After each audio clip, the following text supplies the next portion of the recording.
Hello and welcome to the channel.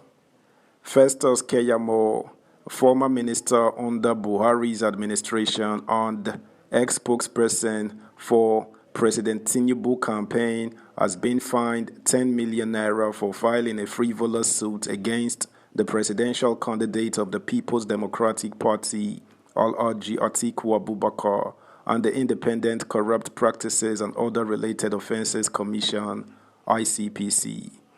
Better Yawa na be this. Keyamo had accused Atiku of corruption and had asked ICPC to arrest and interrogate the former VP. But the judge wey hand out the judgment don vex say the case no make sense and ordered the senior advocate of Nigeria's son to pay both Atiku and ICPC 5 million naira each. Subscribe, like, share, and comment. Thank you. Court awards 10 million naira fine against Keyamo for filing frivolous suit against Atiku.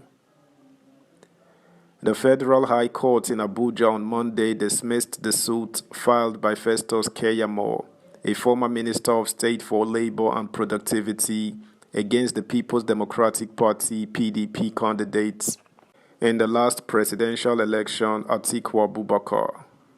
Mr. Keyamo, a senior advocate of Nigeria's son, had sought Atiku's arrest and prosecution by Nigeria's anti-corruption agencies for alleged corruption.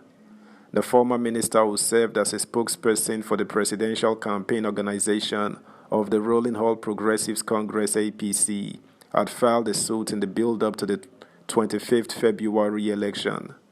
But the judge, James Omotosho, dismissed the suit at the preliminary stage for being frivolous and awarded a total of 10 million naira against Mr. Keyamo on Monday.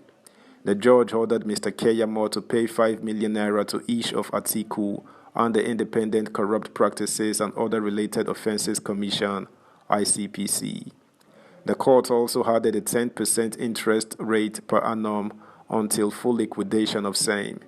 The judge dismissed Mr. Keyamo's suit after upholding the preliminary objection filed against the suit by Atiku's lawyer, Mike Ozekome, also a son, and ICPC's lawyer, Oluwakemi Odogun. He ruled that the suit was frivolous, vexatious, and constituted an abuse of court process. Mr. Keyamo had in the suit, through his counsel, Festus Ukbe, sought an order of the court to compel the Code of Conduct Bureau (CCB), the Economic and Financial Crimes Commission (EFCC), and ICPC to invite or arrest Atiku, Nigeria's former vice president. He asked the court to order the agencies to investigate and prosecute Atiku based on the claims contained in an affidavit deposed to by one Michael Ashimogu, alleging that Atiku used the Special Purpose Vehicle (SPV) to corruptly enrich himself while he was Vice President of Nigeria. In response to the suit, Atiku, through his counsel, Mr. Ozekome, raised a preliminary objection to the suit, contending that Mr. Keyamo lacked the basis to institute the said suit, having failed to disclose what he suffered over and beyond other members of the public. Mr. Ozekome further contended in his written brief that Mr. Keyamo did not disclose any wrong done to him by Atiku or what damage he had suffered. He described the former minister as a busybody and meddlesome interloper, as the entire suit disclosed no reasonable course of action whatsoever.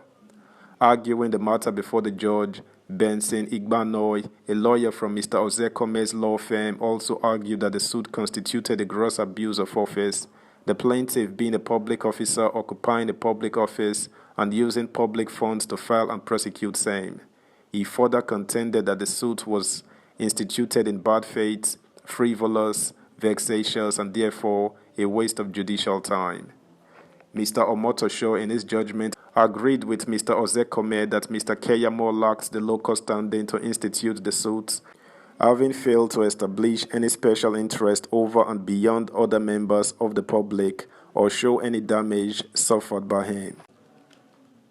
The court went further to hold that Mr. Keyamo's letter to the CCB, ICPC, and EFCC second, third, and fourth defendants respectively in the suit, in which he gave them an ultimatum of 72 hours to arrest, investigate, and prosecute Atiku, was done in bad faith, as the agencies were not in any way his errand boys.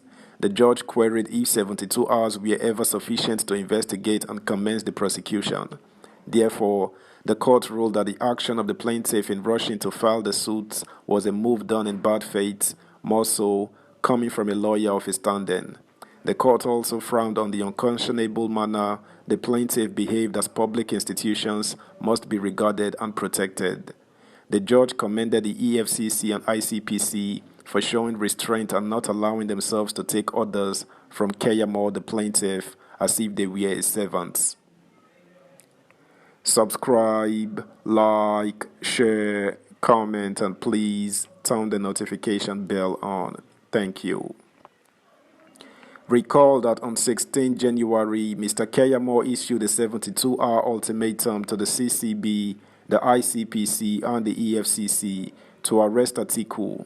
In a petition dated 16 January, the campaign spokesperson asked the anti-graft agencies to arrest Atiku on offenses of money laundering, breach of the Code of Conduct for Public Officers, conspiracy, and criminal breach of trust and misappropriation. At the end of the expiration of the ultimatum, the minister filed a suit at the Federal High Court in Abuja, seeking an order compelling the security agencies to arrest Atiku. Mr. Keyamo premised a suit on the allegations made by Michael Ashimogu, who claimed to be a former aide to Atiku. Mr. Ashimogu, in a series of social media posts, accused Atiku of using Special Purpose Vehicles (SPV) to commit financial fraud. According to Mr. Keyamo, Mr. Ashimogu's outburst provides substantial evidence to corroborate his allegations against the PDP presidential candidate and former President Olusegun Obasanjo. Mr. Keyamo recently made headlines with his farewell speech during the valedictory session of the President Muhammadu Buhari-led Federal Executive Council (FEC), describing the establishment of the Minister of State, a designation he held for about 4 years, as unconstitutional. Many had criticized him for filing the suit against Atiku in the middle of campaigns for the February 2023 poll. The suit by a top administration figure was perceived as an attempt to unduly skew the field in the presidential race to the advantage of his party, the APC, and its then candidate, Bola Tinubu. Atiku and Peter Obi, who came second and third respectively, are in court challenging Mr. Tinubu's victory in the poll. That's the news, guys. Thanks for listening. Until next time, bye.